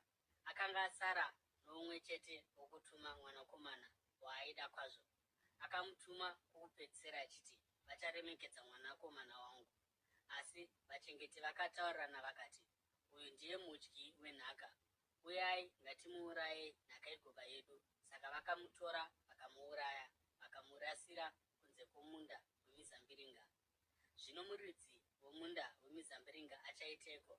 Achauya agouraya vachengeti vaya vomunda agopa munda wemizambiringa kuna vamwe. Ko, hamuna kuverenga here rugwaro urwu runoti, dombo rakarambwa navavaki ndiro rava musoro wekona? Ishe akaita izvi, uye zvinoshamisa pamberi pedu. Ipapo vakatsvaka nzira yokumusunga nayo, nokuti vakaziva kuti akanga ataura mufananidzo uyu pamusoro pavo. Asi vakanga vachitya vanhu vazhinji, saka vakamusiya vakaenda. Shure kwaizvozvo, vakatuma vamwe vavaFarisi navaHerodhi kuna Jesu kuti vandomubata namashoko ake. vakauya kwaari vakati, mudzidzisi, tinoziva kuti muri munhu akarurama, imi hamutsauswi navanhu nokuti hamuteereri kuti ndivanani, asi munodzidzisa nzira yaMwari zviri maererano nechokwadi. Zvakanaka here kuripa mutero kuna Kesari kana kuti kwete? Tinofanira kuripa here kana kuti tinofanira kurega? Asi Jesu achiziva kunyengera kwavo akati, seiko muchiedza kunditeya? Ndipei kuno dhinari ndirione. Vakauya nemari yacho. Iye akabvunza akati, mufananidzo uyu ndowani? Uye runyoro urwu ndorwani? Vakapindura vakati, ndezvaKesari. Ipapo Jesu akati kwavari, ipai Kesari zvaKesari, uye kuna Mwari zvaMwari. Uye vakashamiswa naye. Ipapo vaSadhusi, vaya vanoti hakuna kumuka kwavakafa, vakauya kwaari nomubvunzo vakati, mudzidzisi, Mozisi akatinyorera kuti kana mukoma womurume akafa uye akasiya mukadzi asina vana, munun'una wake anofanira kuwana chirikadzi iyi kuti amutsire mukoma wake vana. Zvino kwakanga kuna vanakomana vomunhu mumwe chete vanomwe. Wokutanga akawana uye akafa akasasiya vana. Wechipiri akatora chirikadzi iya, asi naiyewo akafa akasasiya vana. Ndizvo zvakaitikawo kuno wechitatu. Zviripo ndezvokuti hakuna pavanomwe ava akasiya kana mwana. Pakupedzisira mukadzi akazofawo. Pakumuka kwavakafa achava mukadzi waani, sezvo akanga akawanikwa navanomwe ava? Jesu akapindura akati, hamuna kurasika here nokuda kwokusaziva magwaro kana simba raMwari? Vakafa pavanomuka havazowani uye havazowaniswi. Vachaita savatumwa vokudenga. Zvino pamusoro pokumuka kwavakafa, hamuna kuverenga here mubhuku raMozisi panhoroondo dzegwenzi raipfuta kuti Mwari akati kwaari, ndini Mwari waAbhurahama, Mwari waIsaka naMwari waJakobho, haazi Mwari wavakafa asi wavapenyu. Makarasika kwazvo. Mumwe wavadzidzisi vomurayiro akauya akavanzwa vachitaurirana. Akaona kuti Jesu akanga avapa mhinduro yakanaka, akamubvunza akati, pamirayiro yose ndouphi unonyanya kukosha? Jesu akapindura akati, unonyanya kukosha ndouyu, inzwa, iwe Israeri, Ishe wedu ndiye Ishe mumwe chete. Ida Ishe Mwari wako nomwoyo wako wose, uye nomweya wako wose, nokufunga kwako kwose, uye nesimba rako rose. Wechipiri ndouyu, idawo kwako sezvaunozvida iwe. Hakuna murayiro mukuru kupfuura iyi. Murume akapindura akati, mapindura zvakanaka, mudzidzisi. Mataura chokwadi pamataura kuti Mwari ndiye mumwe chete, uye hakuna mumwe kunze kwake. Kumuda nomwoyo wako wose, nokunzwisisa kwako kwose, uye nesimba rako rose, uye kudawo kwako sezvaunozvida iwe, ndizvo zvinonyanya kukosha kupfuura zvipiriso zvose zvinopiswa nezvibayiro. Jesu akati aona kuti akanga apindura nokuchenjera, akati kwaari, hausi kure noumambo hwaMwari. Uye kubvira ipapo hakuna munhu akazotsunga kumubvunza mimwezve mibvunzo. Jesu paakanga achidzidzisa ari mutemberi, akabvunza akati, seiko vadzidzisi vomurayiro vachiti Kristu mwanakomana waDhavhidhi?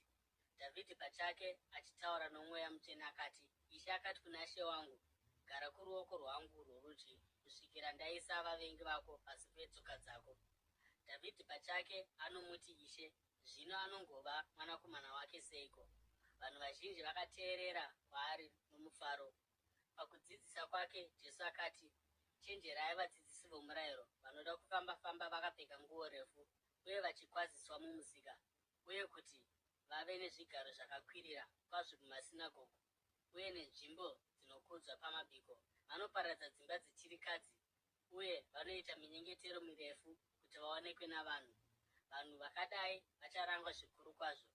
Jesu akagara pasi akatarisana nenzvimbo yaiswa zvipo uye akatarisisa vanhu vazhinji vachiisa mari yavo muchivigiro chemari mutemberi.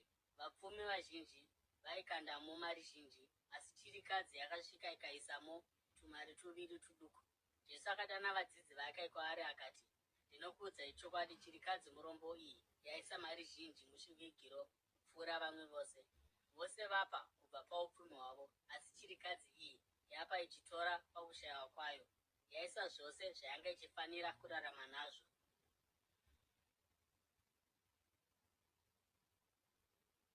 Mako chitsauko chegumi netatu. Paakanga ava kubuda mutemberi, mumwe wavadzidzi vake akati, mudzidzisi, tarirai kukura kwakaita matombo, iko kunaka kwedzimba. Jesu akapindura akati, uri kuona dzimba huru dzose idzi? Hapana ibwe pano richasiyiwa riri pamusoro perimwe, ose achawirizwa pasi. Jesu paakanga agere pagomo reMiorivhi pakatarisana netemberi, Petro, Jakobho, Johani naAndrea vakamubvunza vari voga vakati, tiudzei kuti zvinhu izvi zvichaitika rini, uye chii chichava chiratidzo chokuti zvose zvava pedyo nokuzadziswa? Jesu akati kwavari, chenjerai kuti kurege kuva nomunhu anokutsausai.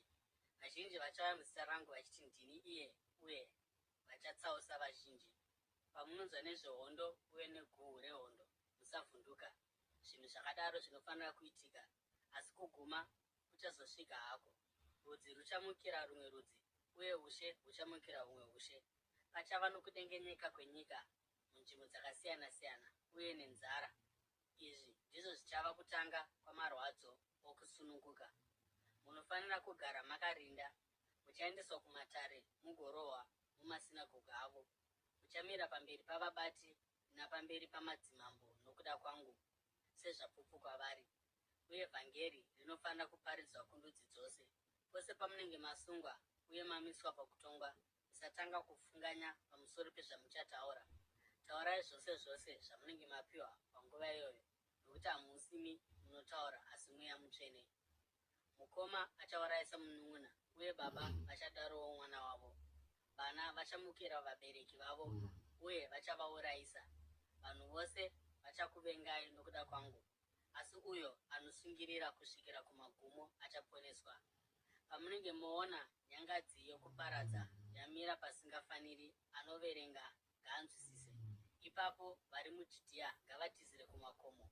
Ari pamusoro pedenga reimba ngaarege kuburuka kana kupinda mumba kuti abudise chinhu chipi zvacho chiri mumba.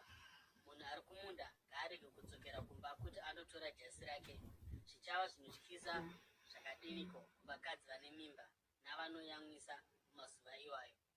Nyengeterai kuti izvi zvirege kuitika munguva yechando, nokuti ayo achava mazuva okutambudzika asina kumbovapo kubva pakutanga, Mwari paakasika nyika kusvikira zvino, uye haachazombovapozve. Dai Ishe akanga asina kutapudza mazuva iwayo, hakuna munhu airarama. Asi nokuda kwavasanangurwa avo vakasarudzwa, akaatapudza hake. Panguva iyo, kana munhu akati kwamuri, tarirai houno Kristu, kana kuti tarirai uyo ari apo, musazvitenda, nokuti vanaKristu venhema navaprofita venhema vachaonekwa, uye vachaita zviratidzo nezvishamiso kuti vatsause vatsvene, kana zvaigoneka. Saka mugare makarinda, ndagara ndakuudzai zvinhu zvose zvisati zvaitika. Asi mumazuva iwayo, shure kwokutambudzika ikoko, zuva richasvibiswa, uye mwedzi hauchazovhenekeri. Nyeredzi dzichawa kudenga, uye masimba okudenga achadengenyeka. Panguva iyoyo, vanhu vachaona Mwanakomana woMunhu achiuya ari mumakore nesimba guru uye nokubwinya. Uye achatuma vatumwa vake vogounganidza vasanangurwa kubva kumhepo ina, kubva kumagumo enyika kusvikira kumigumo yamatenga. Zvino dzidzai chidzidzo ichi kubva pamuonde. Paunongotanga kuva namatavi manyoro uye mashizha awo otungira, munoziva kuti zhizha rava pedyo. Naizvozvo, kana muona zvinhu izvi zvoitika, zivai kuti ava pedyo, atova pamukova. Ndinokuudzai chokwadi, zvirokwazvo rudzi urwu harungapfuuri kusvikira zvinhu zvose izvi zvaitika. Denga nenyika zvichapfuura, asi mashoko angu haangatopfuuri. Hakuna munhu anoziva nezvezuva iro kana nguva iyo, kunyange vatumwa kudenga kana Mwanakomana, asi Baba oga. Rindai, svinurai, hamuzivi kuti nguva iyo inosvika rini. Zvakaita somunhu anoenda kure, anosiya imba yake, akaichengetesa varanda vake, mumwe nomumwe pabasa rake, uye agoudza vari pamukova kuti agare akarinda.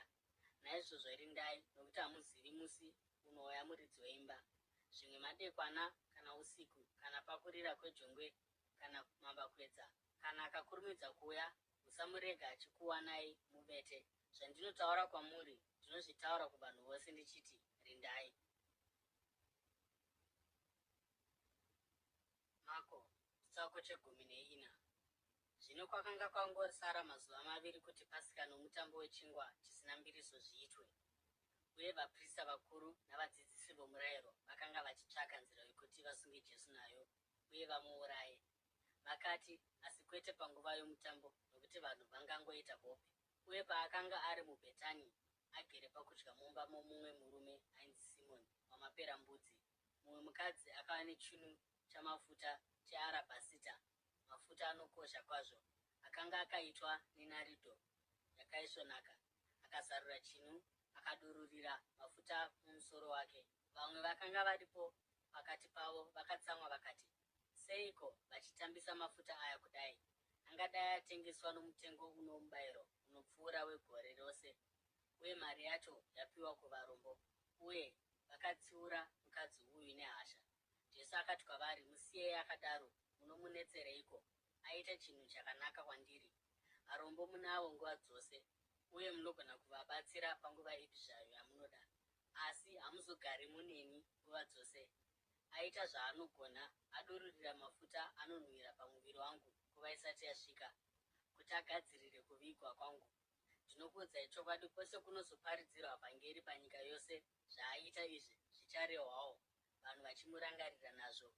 Ipapo Judhasi Iskarioti, mumwe wavane 12, akaenda kuvaprista vakuru kuti andotengesa Jesu kwavari.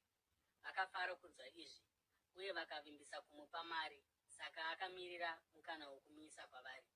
Pazuva rokutanga romutambo wechingwa chisina mbiriso, zvayakanga iri tsika yavo yokubayira gwayana rePasika, vadzidzi vaJesu vakamubvunza vakati, munoda kuti tiende kupi kwatingandokugadzirirai Pasika kuti mudye? Saka akatuma vadzidzi vake 2 akati kwavari, endai muguta, uye muchasangana nomurume akatakura chirongo chemvura. Mumutevere. Muti kumwene weimba yaanopinda mairi, mudzidzisi anobvunza kuti, imba yangu yavaeni mandingadyira Pasika navadzidzi vangu ndeipiko? Achakuratidzai imba huru yapamusoro yakatorongedzwa uye yakagadzirwa. Mutigadzirire imomo. Vadzidzi vakabva vapinda muguta, vakawana zvinhu zvakaita sezvavakanga vaudzwa naJesu. Saka vakagadzira Pasika. Ava madekwana, Jesu akasvika navane 12. Vakati vagere pakudya, akati, ndinokuudzai chokwadi, mumwe wenyu achandipandukira, mumwe ari kudya neni. Vakasuwiswa nazvo. Mumwe nomumwe akati kwaari, zvirokwazvo kwete ini. Iye akapindura akati, ndomumwe wavane 12, iye anoseva chingwa chake mundiro neni. Mwanakomana womunhu achaenda hake sezvazvakanyorwa pamusoro pake, asi ane nhamo hake munhu uyo anopandukira mwanakomana womunhu. Zvaiva nani kwaari dai akanga asina kuzvarwa. Vakati vari pakudya, Jesu akatora chingwa akavonga uye akachimedura akapa vadzidzi vake achiti, torai mudye, uyu ndio muviri wangu. Ipapo akatora mukombe akavonga akaupa kwavari, uye vose vakanwa pauri. Akati kwavari, iri ndiro ropa rangu resungano rinodururirwa vazhinji. Ndinokuudzai chokwadi kuti handichazonwizve chibereko chomuzambiringa kusvikira pazuva randichazochinwa zvava zvitsva muumambo hwaMwari. Vakati vaimba rwiyo, vakabuda vakaenda kugomo reMiorivhi. Jesu akati kwavari, imi mose muchapararira, nokuti kwakanyorwa kuchinzi, ndicharova mufudzi, makwai agopararira. Asi mushure mokumuka kwangu, ndichatungamira kuGarirea, imi mozotevera. Petro akati, kunyange dai vose vakakurambai, ini kwete. Jesu akapindura akati, ndinokuudza chokwadi, nhasi manheru ano chaiwo, jongwe risati rarira kaviri, iwe pachako uchandiramba katatu. Asi Petro akaramba achisimisisa achiti, kunyange dai ndichifanira kufa nemi, handizombokurambai. Uye vamwe vose vakadarowo. Vakaenda kunzvimbo inonzi Getsemani. Jesu akati kuvadzidzi vake, garai pano, ini ndichambondonyengetera. Akatora Petro, Jakobho naJohani pamwe chete naye. Akatanga kushungurudzika zvikuru, uye akatambudzika. Akati, mweya wangu wazara neshungu kwazvo kusvikira pakufa. Garai pano uye murambe makarinda. Akati aenda chinhambwe zvishoma, akawira pasi, akanyengetera kuti kana zvichibvira nguva iyi ipfuure ibve kwaari. Akati, Abba, Baba, zvinhu zvose zvinogoneka kwamuri. Isai mukombe uyu kwandiri, asi kwete kuda kwangu, asi kuda kwenyu. Ipapo akadzokazve kuvadzidzi vake akavawana vavete. Akati kuna Petro, Simoni, wavata here? Hauna kugona kurinda kweawa imwe chete here? Rindai munyengetere kuti murege kuwira mumiedzo. Mweya unoda hawo, asi muviri hauna simba. Akaendazve kundonyengetera zvimwe chetezvo. Paakadzoka akawanazve vavete, nokuti meso avo akanga aremerwa nehope. Havana kuziva chokutaura kwaari. Achidzokerazve kechitatu, akati kwavari, muchakavata uye muchiri kuzorora here? Zvaringana. Nguva yasvika, tarirai Mwanakomana woMunhu oiswa mumaoko avatadzi. Simukai, ngatiendei. Hoyo mutengesi wangu ouya. Achiri kutaura, Judhasi Iskarioti, mumwe wavane 12, akaonekwa. Akanga ana vanhu vazhinji, vakapakata minondo netsvimbo, vatunga navaprista vakuru, vadzidzisi vomurayiro uye navakuru. Zvino mutengesi akanga aronga navo chiratidzo ichi: munhu wandichatsvoda ndiye wacho, mumusunge mugoenda naye navarindi. Paakangosvika, Judhasi akaenda kuna Jesu akati, Rabhi, ndokumutsvoda. Vanhu vakabata Jesu vakamusunga. Ipapo mumwe akanga amire pedyo akavhomora munondo wake, akatema muranda womuprista mukuru, akagura nzeve yake. Jesu akati, ko, ndiri kutungamirira vapanduki here, zvamauya neminondo netsvimbo kuti muzondibata? Mazuva ose ndaiva nemi ndichidzidzisa mutemberi, uye hamuna kundisunga, asi magwaro anofanira kuzadziswa. Ipapo vose vakamusiya vakatiza. Rimwe jaya rakanga rakapfeka nguo yakaisvonaka rakanga richitevera Jesu. Vakati varibata, rakatiza risina kupfeka, rikasiya nguo yaro mumashure. Vakaenda naJesu kumuprista mukuru, uye vamwe vaprista vose vakuru navadzidzisi vomurayiro vakaungana pamwe chete. Petro akamutevera ari nechokure kusvikira apinda muruvazhe rwomuprista mukuru. Akagara navarindi achidziya moto. Vaprista vakuru namakurukota ose vakanga vachitsvaka chavangapa Jesu mhosva nacho kuita kuti vagomuuraya, asi havana kuwana chinhu. Vazhinji vakamupupurira nhema, asi uchapupu hwavo hauna kupindirana. Ipapo vamwe vakasimuka vakapa uchapupu hwenhema uhu pamusoro pake vachiti, takamunzwa achiti, ndichaparadza temberi iyi yakavakwa navanhu, uye shure kwamazuva 3 ndichavaka imwe isina kuitwa navanhu. Kunyange ipapozve uchapupu hwavo hauna kupindirana. Ipapo muprista mukuru akamira pamberi pavo akabvunza Jesu achiti, ko, haupinduri here? Uchapupu hwaunopomerwa navanhu ava ndehweiko? Asi Jesu akaramba anyerere akasapindura. Muprista mukuru akamubvunzazve achiti, ndiwe Kristu here, mwanakomana waiye akaropafadzwa? Jesu akati, ndini, uye muchaona Mwanakomana woMunhu agere kuruoko rworudyi rwaiye wamasimba achiuya ari pamakore okudenga.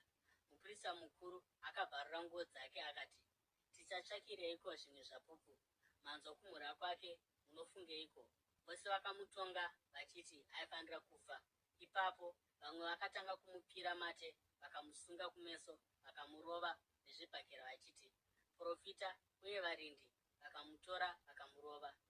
Petro paakanga achiri muruvazhe, mumwe musikana murandakadzi womuprista mukuru akasvikapo. Akati aona Petro achidziya moto, akamucherechedza akati kwaari, newewo wakanga una Jesu weNazareta. Asi iye akaramba akati, handizivi kana kunzwisisa zvaunoreva. Akabuda akandomira pamukova wokupinda nawo. Akati aonekwazve nomusikana uyu aiva murandakadzi, musikana akatizve kuna avo vakanga vamirepo, munhu uyu ndomumwe wavo. Iye akarambazve izvozvo. Mushure menguva pfupi, vaya vakanga vamirepo vakati kuna Petro, chokwadi iwe uri mumwe wavo, nokuti uri muGarirea. Akatanga kutuka nokupika achiti, handizivi munhu uyu wamunotaura nezvake. Pakarepo jongwe rakarira kechipiri. Ipapo Petro akarangarira shoko raJesu raakanga ataura kwaari achiti, jongwe risati rarira kaviri uchandiramba katatu. Akawira pasi uye akachema.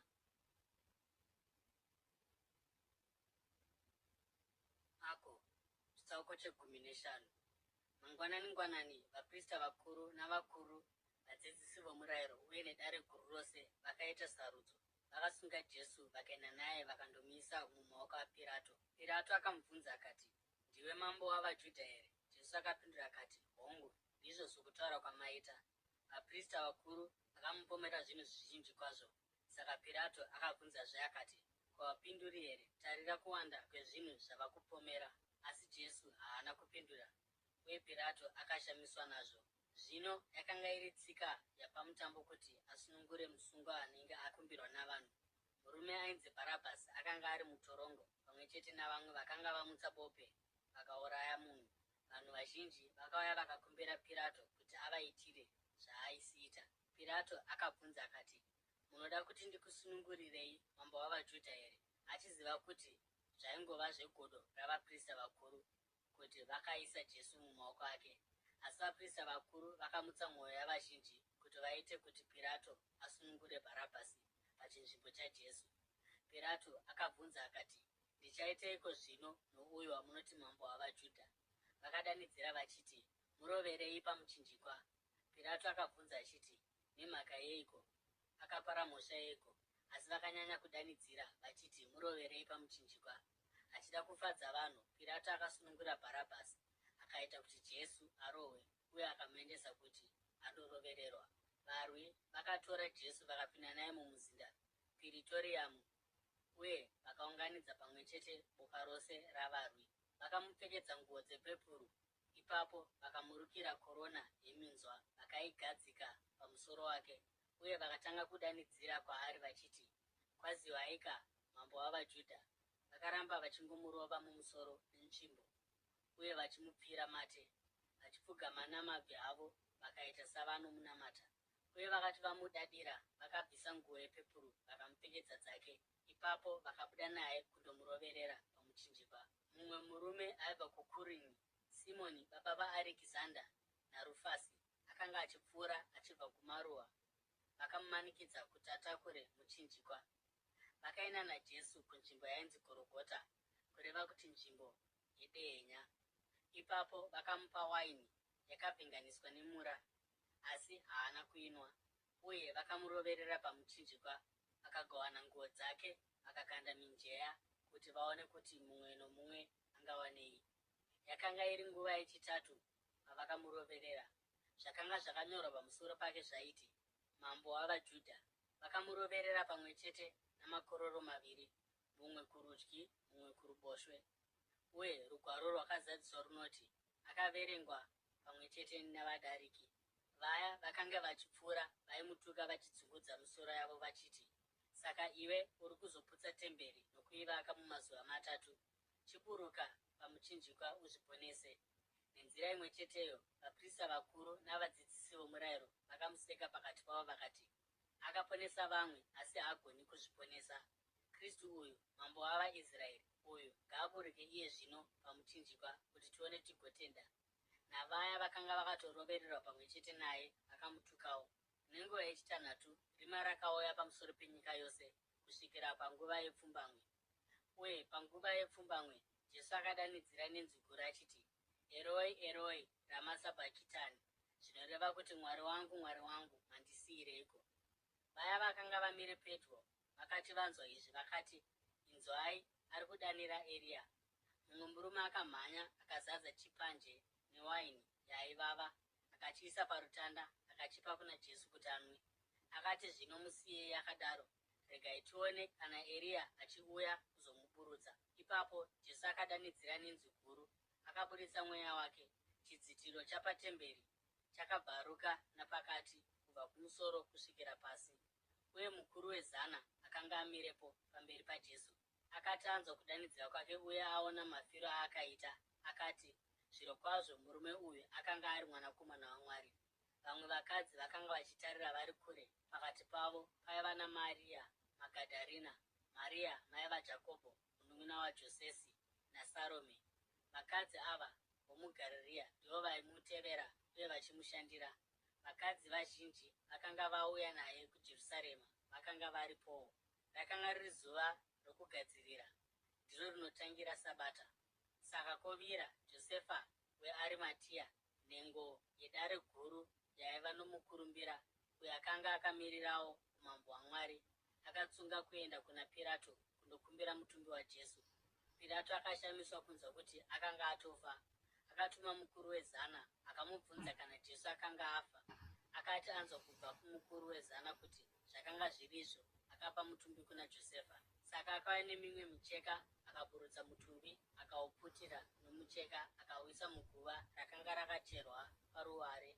Ipapo akakungurutsa ibwe pamuromo weguva. Maria Magadharina naMaria mai vaJosesi vakaona paakavigwa.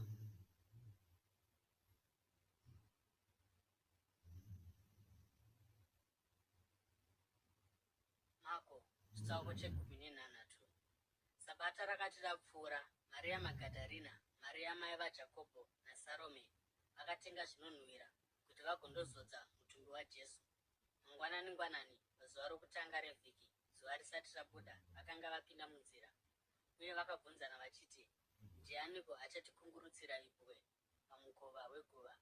Asi vasati vatarira, vakaona kuti ibwe rakanga rakungurutswa. Pavakapinda muguva, vakaona jaya rakapfeka nguo chena rakagara kuruoko rworudyi uye vakavhunduka. Iye akati, musavhunduka, muri kutsvaka Jesu weNazareta, uye akarovererwa pamuchinjikwa. Amuka, haapo pano. Tarisai pavakanga vamuisa. Asi chiendai mundoudza vadzidzi vake naPetro kuti iye afanotungamira kuGarirea. Muchandomuona ikoko sezvaakakuudzai. Vachibvunda uye vachishamiswa, vakabuda vakatiza kubva muguva. Havana chavakataura kuno munhu, nokuti vakanga vachitya. Jesu akati amuka mangwanani nezuva rokutanga revhiki, akatanga kuzviratidza kuna Maria Magadharena, uya waakanga abuditsa kubva maari mweya yakaipa minomwe. Akaenda akandoudza vaya vaimbova naye, vakanga vachiungudza uye vachichema. Vakati vanzwa kuti Jesu akanga ari mupenyu uye kuti Maria akanga amuona, havana kuzvitenda. Shure kwaizvozvo, Jesu akaonekwazve neimwe nzira navaviri vavo pavakanga vachifamba kuruwa, asi vakadzoka vakandozivisa vakasara hasi, naivowo havana kuvatenda. Mushure maizvozvo, Jesu akazviratidza kuna vane 11 pavakanga vachitya. Akavatsiura pamusoro pokusatenda kwavo uye nokusindimara kwemwoyo yavo pakuramba kutenda vaya vakanga vamuona mushure mokumuka kwake. Akati kwavari, endai munyika yose muparidze vhangeri kuzvisikwa zvose. Ani naani anotenda uye akabhabhatidzwa achaponeswa, asi asingatendi achatongwa.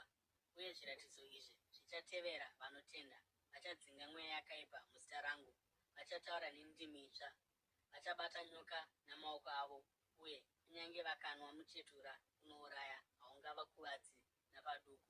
Vachaisa maoko avo pamusoro pavarwere uye vachapora. Mushure mokunge Ishe Jesu ataura kwavari, akatorwa akakwidza kudenga uye akandogara kuruoko rworudyi rwaMwari. Ipapo vadzidzi vakabuda vakandoparidza kwose kwose, uye Ishe akashanda navo, akasimbisa shoko rake nezviratidzo zvakatevera.